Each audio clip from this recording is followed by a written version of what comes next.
Sveiki, gražus pavasaris ir futbolo gyvenimas tęsiasi. Ir Europoje, ir suprantama Lietuvoje, kadangi A lygos čempionatas šiemet yra kaip reta įdomus, pabandysime paprognozuoti tai, kas bus kitą savaitgalį būtent šioje lygoje.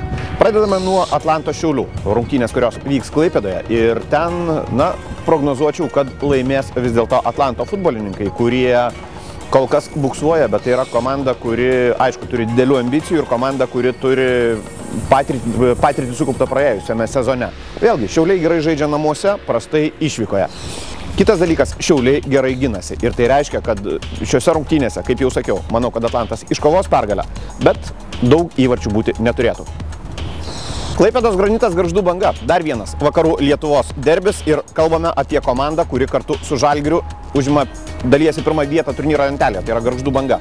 Komanda, kuri per 6 rungtynės nepraleido nė sykio, bet visada būna pirmas kartas ir įtariu, kad štai šiose rungtynėse tai gali nutikti. Roberto Poškaus ir Tomo Ražanausko komandos ambicijos buvo užgautos tada, kai jie pralaimėjo Šiauliams. Ir prisimename tai, kad Klaipėdos Granitas kol kas nepralaimėjo nė vienerių rungtynių namuose. Tai reiškia, kad bus kova. Prognozuočiau lygiasias ir sakyčiau taip. Kadangi Banga praleis, viskas elementaru. Įmuš abi komandos.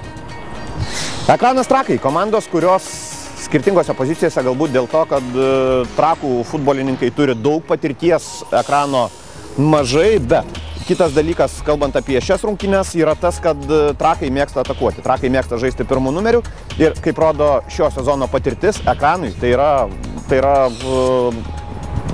patogi pozicija. Netgi nepaisant to, kad žaidžiama bus be diskvalifikuoto Edgaro Baranausko, manau, kad panevėžiečiai pakovos, manau, kad panevėžiečiai, nesakau laimės, sakau atsargiai, nepralaimės ir šiose rungtynėse įvarčius irgi galbūt įmuš abi komandos. Ir paskutinė prognozė – Kruoja Sūduva. Abi komandos bus piktos. Kruoja pralaimėjo 2 rungtynės iš eilės, Sūduva apskritai šį sezoną kol kas laimėjo vos sykį ir užima neįtikėtiną savo 9 poziciją. Tačiau nekalbu apie tai, kad Lazda turi iššauti, sakau, kad Sūduva kažkada turi iššauti ir kodėlgi ne dabar. Netgi nepaisant to, kad Pakruojo futbolininkai neblogai pradėjo sezoną, teikčiau taip, Sūduva yra šių rungtynių favoritė, nes pagaliau tas potencialas turi parodyti save ir tas pyktis, sportinis pyktis, kurį turbūt sukopė Dariaus Gvildžio komanda, jis turėtų sužaisti. Spėčiau, kad Sūduva laimi šias rungtynes, nors įvarčių fejerverko turbūt nebus. Tiek prognozių, tiek to, apie ką mes kalbame Orakulo Bet3 žaidime ir statykite, žaiskite, gyvenkite.